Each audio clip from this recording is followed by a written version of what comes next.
এই ডাইনি আসে সবাইকে ভয় দেখাতে, কিন্তু একটু সামনে আগাতেই নিজেই ভয় পেয়ে যায়। মানে গাইস, নিজে ডাইনি হয়ে নকল ভূতকে দেখে ভয় পায়। আমি বিশ্বাস করি না। আর এদিকে হাঁসের বাচ্চাগুলো ভূত সেজে বড় হাঁসের কাছে আসে চাঁদা চাওয়ার জন্য।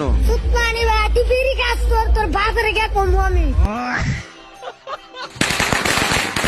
এখানে কি হচ্ছে?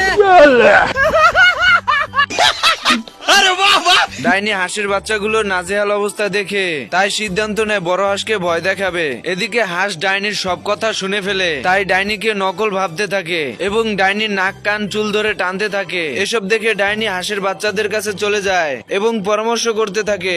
ডিসেম্বরের মধ্যে নির্বাচন।